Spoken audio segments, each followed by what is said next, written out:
A primavera está a chegar e com ela novos ritmos de leitura. Leia artigos de opinião e receba acesso antecipado a todos os episódios de Podcast Plus. Acompanhe a atualidade ao minuto.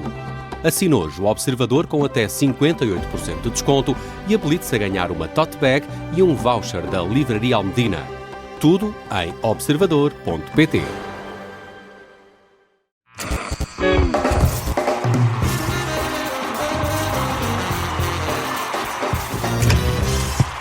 Ao vivo, na Rádio Observador. Chama-se Grande Entre os Assassinos e é o primeiro solo de stand-up comedy de Eduardo Madeira em 12 anos.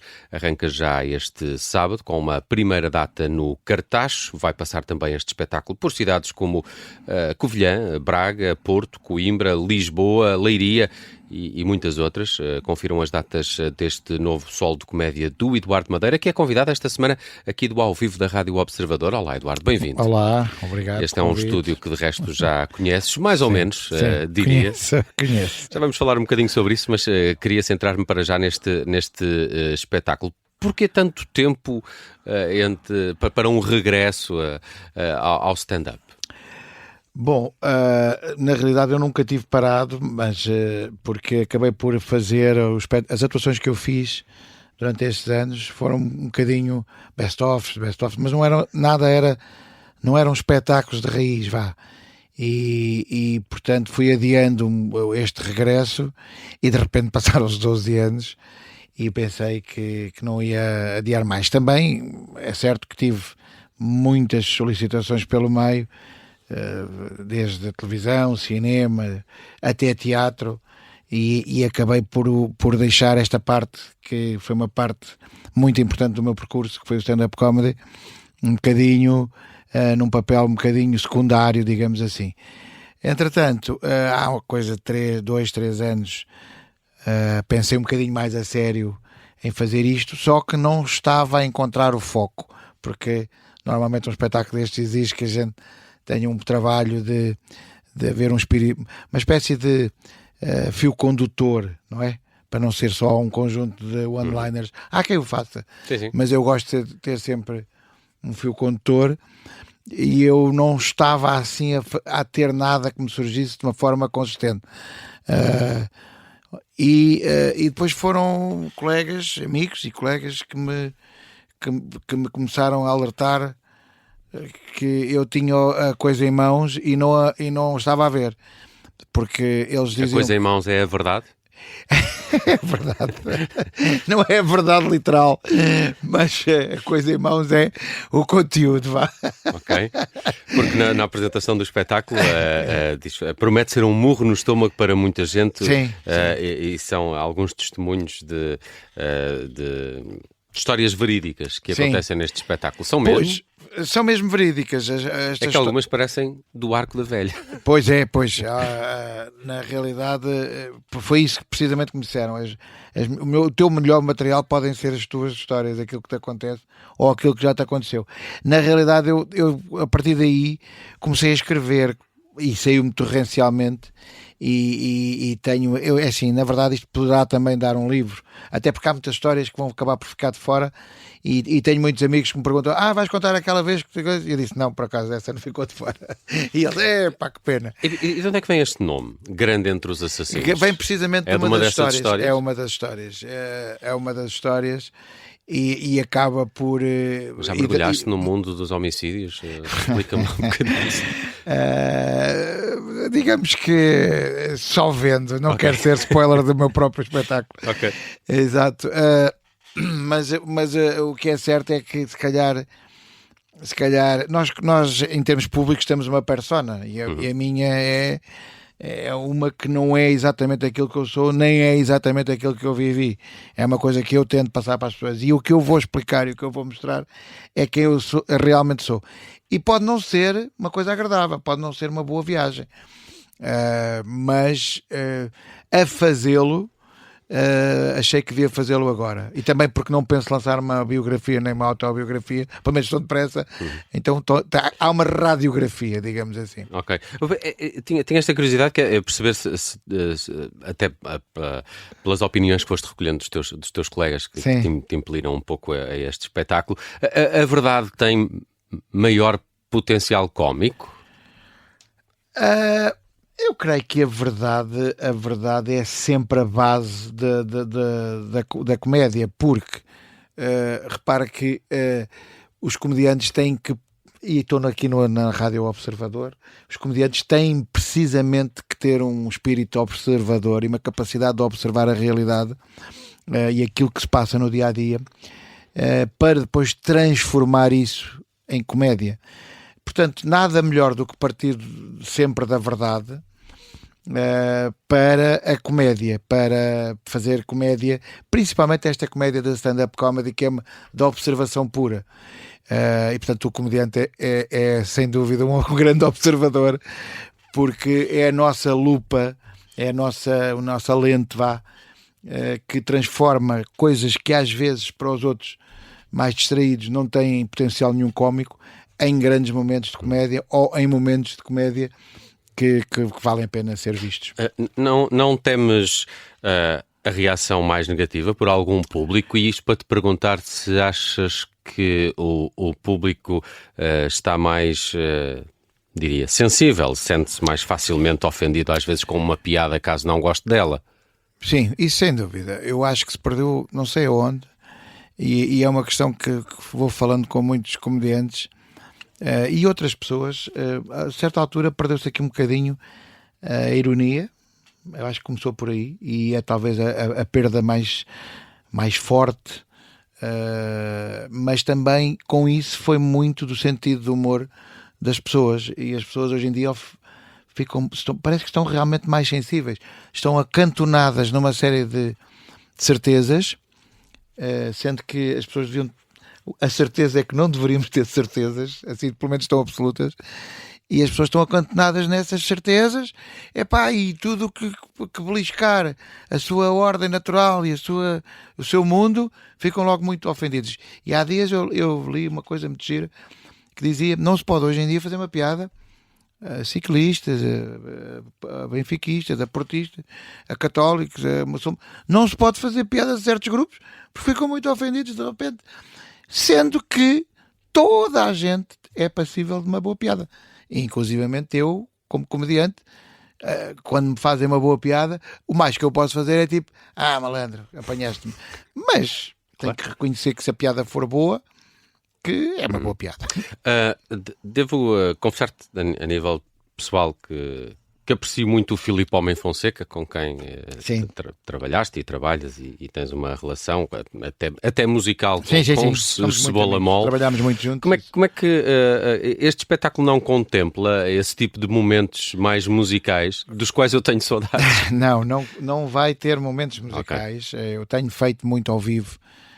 Muitas vezes tu usas muito uso muito a guitarra e tal, que é aquele instrumento que eu gosto de tocar um bocadinho de todos, mas a guitarra é talvez aquele que eu sei um bocadinho tocar melhor, um bocadinho, portanto, ou seja, o suficiente para eu transformar menos mal, exatamente, para transformar aquilo em momentos de comédia, em momentos divertidos. Mas não, neste espetáculo não vai haver. O que vai haver é precisamente, vou falar precisamente de momentos nos meus espetáculos, e os Cebola Mol vão obviamente ser uma parte importante do espetáculo, porque tudo aquilo foi um epifenómeno, e pronto, eu vou ter que falar disso. Tenho sempre a sensação que estás envolvido em muitos projetos ao mesmo tempo. Quais são os mais importantes nesta altura, para além deste solo de comédia que vais iniciar agora este fim de semana? Olha, eu, na realidade, como tu dizes bem, Surf, há sempre uma série de coisas. Vai agora estrear a segunda temporada de um programa que eu fiz, que é o Bairro do Humor. É uma ideia minha, escrito por mim. Na sequência, um bocado do trabalho que já tinha feito com a Patrulha da Noite. Houve aí um hiato grande, porque eu depois, entretanto, tive uns tempos fora da colaboração com a RTP, mas vai voltar agora esta segunda temporada.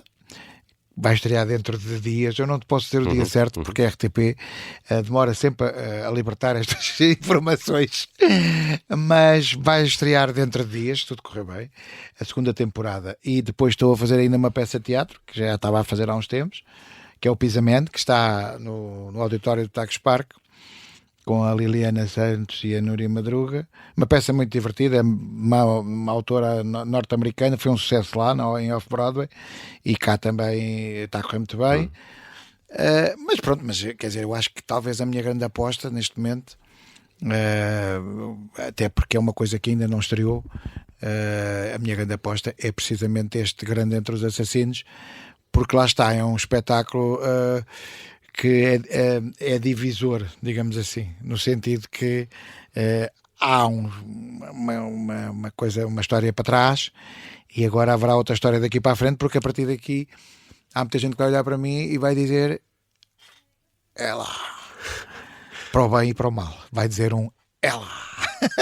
Eu próprio estou curioso porque parece-me que estás apostado também em como é que é dizer, estará em palco parte da tua bagagem, não é? Parte do que aconteceu, parte do teu passado. Sim, Isso parece-me bastante interessante e bastante corajoso também.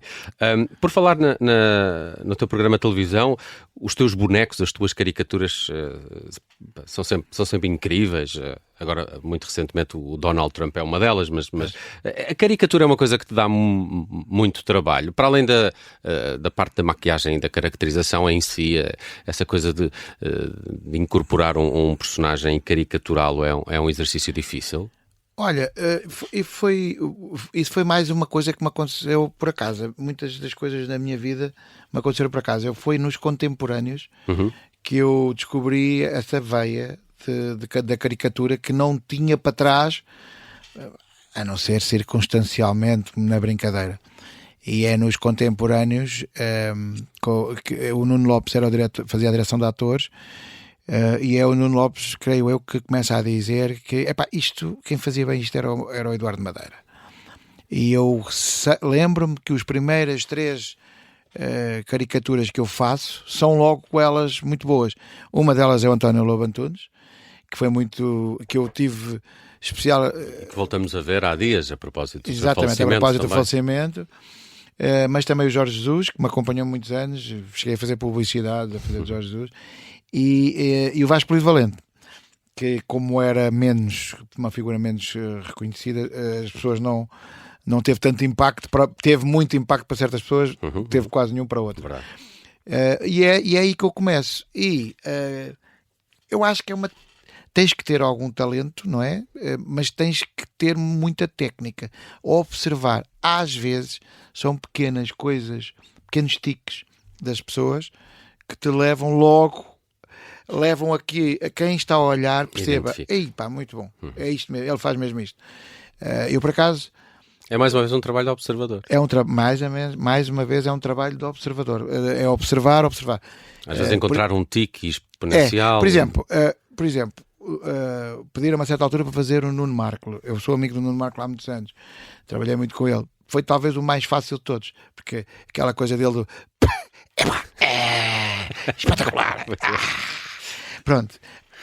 Eu trabalhava com ele lado a lado e tal, nas produções fictícias, aqui e acolá. Eu sei fazer... Sabias o que sacar. Aquela coisa do... fisicamente e alguns trejeitos que ele tem que são muito característicos do Nuno. Para mim, aí foi talvez mais fácil. Ou seja, aí quando me disseram isso, eu pensei, só tenho que me pôr fisicamente parecido. Exato. Que não sei como, porque não somos. Ponham-me fisicamente parecido que eu saco o resto. O resto faz. Foi mais fácil. Queria ir aqui um bocadinho também ao teu trabalho em rádio. Aqui na Rádio Observador chegaste a fazer a triangulatura do paralelepípedo com o Januário Canutilho e o Arménio Paulo, 2 personagens interpretadas por ti que discutiam a atualidade. O que é que guardas dessa experiência e também do trabalho que tens vindo a fazer agora noutras rádios? Sim. Não interessam nada para esta conversa. Olha, foi muito engraçado isso. Na verdade... É que o humor em rádio sim, nem sempre é fácil. Nem sempre é fácil. Eu acho que o que mais foi complicado para mim era... Eu, na verdade, assumi aqui o compromisso de ter que fazer os 2 personagens, mas também visualmente. Ou seja, eu com poucos meios tentei fazer o Arménio Paulo e o Januário Canutilho da melhor maneira que eu conseguia, mas não deu para desenvolver da maneira que eu queria, porque eu não conseguia fazer isso tecnicamente, era muito complicado, era sempre muito difícil, mas deu muito gozo, até porque sabes que eu politicamente tenho uma coisa engraçada que é... O que eu gostava daquilo era precisamente, se quiseres, a sátira política. Pois, exatamente. E da atualidade. Eu tenho muitos amigos da direita e muitos amigos de esquerda. E eu tenho uma coisa gravíssima. Eu sou uma espécie de cão rafeiro, que é, eu vou para aqui porque sei que ali vai haver comida, mas depois de repente passa um cheiro qualquer e eu viro-me e vou para aquele lado. E em termos políticos eu às vezes sou um bocado rafeiro. Porquê? Porque eu consigo estar a ouvir um tipo da esquerda a falar e eu digo, concordo, concordo, tudo, não, sem dúvida. E depois passado um bocado ouço outro de direita e digo, sim, concordo. Realmente. Realmente, como é que eu não pensei nisto? E a seguir ouço outro da esquerda. Ou seja, eu és fluido politicamente, és fluido. Sou fluido. Sou trans qualquer coisa em termos políticos. Porque na realidade nós temos que fazer uma opção que é mais vezes uma opção estranha. Porquê? Porque eu gosto de muitas coisas da esquerda, mas também gosto de coisas da direita, e fico às vezes ali num território que eu não consigo classificar-me. Talvez hoje seja um bocadinho mais de esquerda, mas às vezes eu ouço coisas e digo, não, sem dúvida que este tem razão. Sem dúvida é que tem razão. Olha, só para terminar, voltar aqui a lembrar o nome do novo espetáculo do Eduardo Madeira. É um solo de comédia que vai percorrer várias cidades do país já a partir deste fim de semana. No sábado há uma primeira apresentação no Cartacho, mas passem pelas redes sociais do Eduardo Madeira, onde ele é fortíssimo no TikTok, que é uma coisa que eu deixei aqui de fora desta conversa, mas que fica para uma outra oportunidade. Essa foi forte. É verdade. Acompanhem estas datas de Grande Entre os Assassinos. É um solo de comédia que promete não deixar ninguém indiferente, até porque é verdade, porque vais revelar uma série de verdades. Eu acho que é o muita gente não conhece. Muito bem, Eduardo Madeira, muito obrigado por teres vindo ao vivo. Fica também aqui o convite a todos os nossos ouvintes na Rádio Observador para que acompanhem este novo espetáculo do Eduardo Madeira, se tiverem estômago para tal. Um abraço, Eduardo. Até à próxima. Um abraço, obrigado.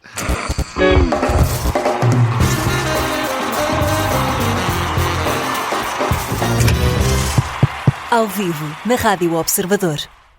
Obrigada por ter ouvido este podcast. Se gostou, pode subscrevê-lo, pode partilhá-lo e também pode ouvir a Rádio Observador online em 98.7 em Lisboa e em 98.4 no Porto.